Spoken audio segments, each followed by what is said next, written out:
আপনার বয়স কি 50-এর বেশি? যদি 50-এর বেশি হয়ে থাকে আজকের ভিডিওটি আপনার জন্য। কারণ আজকে কিছু গুরুত্বপূর্ণ কথা বলবো, যেগুলো শুনে রাখা আপনার অত্যন্ত জরুরি। সর্বপ্রথম যেটা করবেন তা হলো বিন্দাস থাকার চেষ্টা করতে হবে আপনাকে। হ্যাঁ বন্ধু, মনটাকে না সবসময় হাসি খুশিতে ভরিয়ে রাখার চেষ্টা করুন। কোনো রকম দুশ্চিন্তা, কোনো রকম টেনশান মনে প্রবেশ করতে দেবেন না। যতটুকুন পাচ্ছেন তাতেই খুশি থাকার চেষ্টা করুন। আপনি তো অনেক আশা করেছিলেন, যাদের জন্য আপনি এত ত্যাগ করেছেন, এত করেছেন, আপনিও তো আশা করেছিলেন যে তাদের থেকে আপনি অনেক শ্রদ্ধা পাবেন, অনেক সম্মান পাবেন, কিন্তু যতটুকুন পাচ্ছেন খুবই সামান্য, খুবই ন্যূনতম। তবুও বন্ধু, আপনাকে এতেই সন্তুষ্ট থাকতে হবে। বরং এর জন্য ঈশ্বরকে ধন্যবাদ জানান, আল্লাহকে ধন্যবাদ জানান, কৃতজ্ঞ থাকুন বিধাতার কাছে। বুঝলেন? এর পরের পয়েন্টটা তো আরও গুরুত্বপূর্ণ, সেটা হচ্ছে কারোর ওপর অতিরিক্ত বিশ্বাস বা অতিরিক্ত ভরসা করে ফেলবেন না, বা অতিরিক্ত ভরসা করে এই কথাটা বলবেন না যে তুই আমায় ছেড়ে যাস না, তুই যদি আমাকে ছেড়ে চলে যাস তাহলে আমি সব কিছু শূন্য হয়ে যাবে, আমি সব কিছু অন্ধকার দেখব।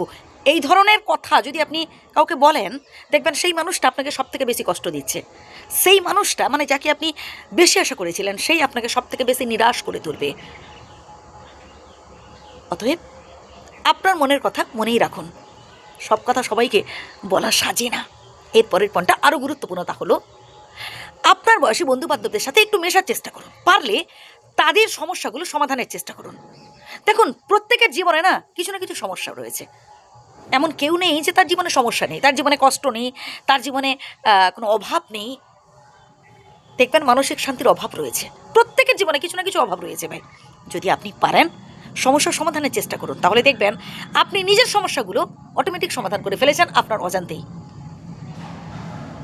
অল্পে সন্তুষ্ট হওয়ার চেষ্টা করুন বন্ধু, অল্পে সন্তুষ্ট হতে হবে। আপনি যতটুকুন পেয়েছেন ব্যাস তাতেই আপনাকে খুশি থাকতে হবে। হাসুন, যখন কোনো টেনশান হবে, কোনো দুশ্চিন্তা আসবে মনে, হাসুন। অতীতের এমন কোনো কথা মনে করুন যেটা আপনাকে কিছুক্ষণের জন্য হলেও আনন্দে ভরিয়ে রাখবে, কি হয়তো সুখ দেবে। এমন অনেক ঘটনা রয়েছে, একটু ভাবার চেষ্টা করুন। যে কথাগুলো বলছি একদম বাস্তব কথা বলছি বন্ধু। আর একটা কথা বলবো, সেটা হচ্ছে নিজেকে গুরুত্ব দিন। মনে রাখবেন, আপনি আপনার বাড়ির কর্তা, আপনি কিন্তু আপনার বাড়ির হেড।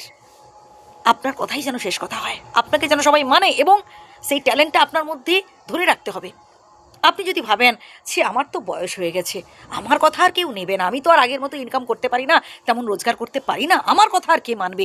হ্যাঁ বন্ধু, মানবে। আপনার মধ্যে সেই পাওয়ারটা থাকা দরকার, আপনার মধ্যে সেই মনের জোরটা তো থাকা চাই। আপনি যদি নিজের থেকেই দুর্বল হয়ে পড়েন, আপনি যদি নিজেই দুর্বল হয়ে পড়েন, নিজেই নিজের গুরুত্ব হারিয়ে ফেলেন, তাহলে অপরে আপনাকে কী করে গুরুত্ব দেবে ভাই? যে কথাগুলো বললাম আবারও প্রথম থেকে শুনুন, আশা করি উপকৃত হবেন। আর যদি ভুল বলে থাকি ক্ষমা করবেন। ধন্যবাদ।